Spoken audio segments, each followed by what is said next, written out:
Hi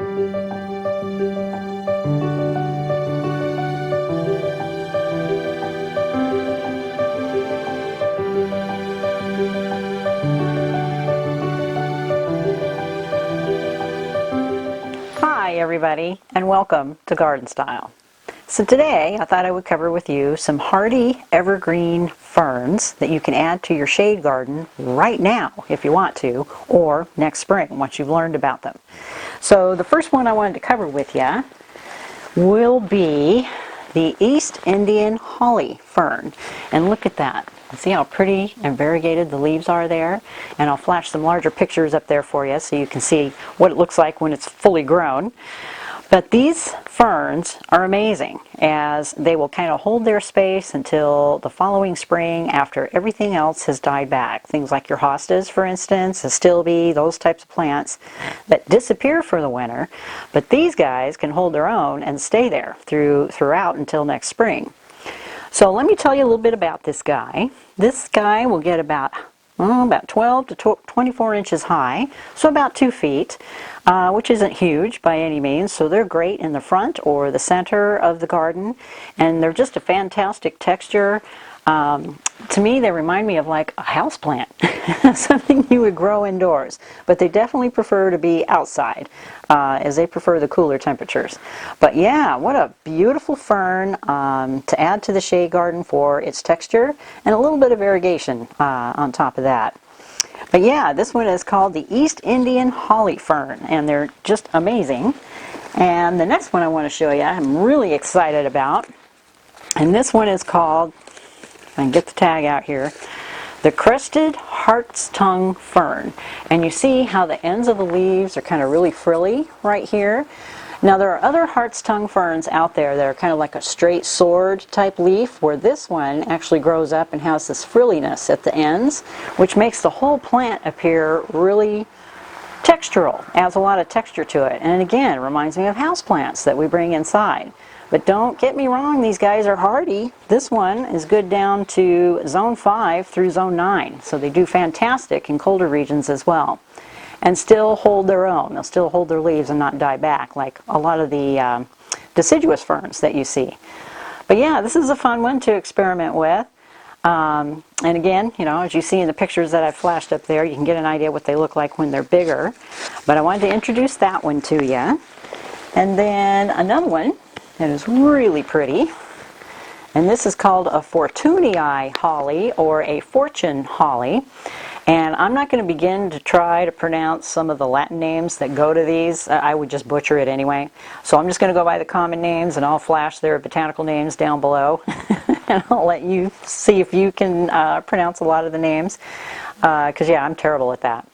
But anyway, beautiful leaves on them, but you notice how different they are from a normal fern, and the leaves are bigger right here. They're just fantastic. And something I wanted to point out to you, in fact you might be able to see them here, but you notice on the backs of the leaves all the little dots? I've actually had customers ask me about that and wonder if there was something wrong with the fern. I say, oh, absolutely not. Those are spores on the backs of those leaves. And when you see them turning kind of a darker brown, like a rusty brown color, they're about ready to pop open. And the fern will decide itself when the timing is right. But those spores are the fern's way of reproducing itself. And they will pop open, and those spores are flying through the air, and they will land somewhere. And if they land in just the right conditions, they will sprout a new plant. So kind of like a seed attached to the underneath part of the leaves, but not. They work a little differently. But yeah, just wanted to point that out with this particular fern. I really want to try this one because the leaves, this is kind of a matte type, or a matte kind of a leaf, but there's a different type of holly fern that actually has real shiny leaves on them, if that's something you're looking for. But both are just as hardy and will do very well out in the winter garden. So there's another one for you. And then last but not least, I have a teeny tiny specimen, but I want to hold them up there, and I'll certainly flash some pictures for you. But look at the leaves on that. You see how lacy and frilly they are? And this is just a little teeny tiny baby. But these guys will get about 2.5 to 3 feet tall as well as wide, so don't let his smallness fool you. He will take up some room, but that's what I like about them. This is an Alaskan fern. It is very hardy from zone 5 to zone 9. It of course will hold its beauty all the way through the winter time. And I've had a lot of people ask me how to go about trimming back ferns. And the best thing to do is wait until the late winter, early spring.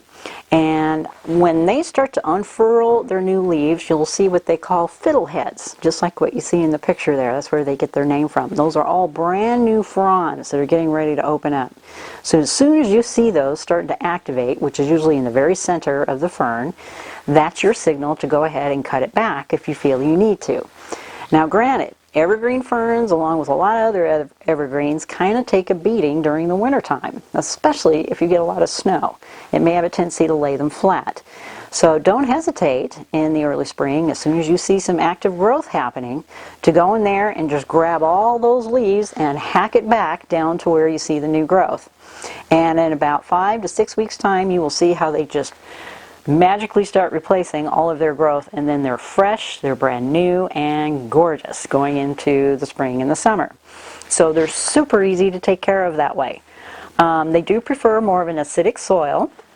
They do like damp, moist conditions, as most ferns do, as you see a lot of these growing in the understory of trees out in the forest. So lots of compost and mulch, and they'll be very happy. And they can take shade to part shade. So if they do get a little sun, you want to make sure it's in the early morning, and make sure that they're sitting in the shade in the afternoons. Now some of our native ferns, like sword ferns, I've seen them out in the full sun and they do just fine. But for a lot of these other guys, I would recommend, if you want some real good success with them, is make sure that they're in afternoon shade. Okay, so there you go, quick blurb on evergreen ferns. There's a whole lot more that are available out there. I just pulled some varieties that we happen to have at the nursery, but you can certainly plant them now or wait until next spring. Just depends on what your weather conditions are currently in your area. Here we're already starting to get a lot of rain, and it's definitely starting to feel like fall, as you can see here. We're wearing a waterproof jackets now. But it's actually not too bad today. We're in the lower 50s, so it's not too bad. But as you know, it starts to get colder and colder, so time's running out. Time to get those plants in. Other than that, just take some notes, and hopefully you can find some in your nurseries the following spring. Okay, of course, if you have any questions or comments, you can leave those in the description box down below, or you can send me an email to GardnStyleNwest@gmail.com. Hope you're out there getting your hands dirty, and we'll talk soon. Bye for now.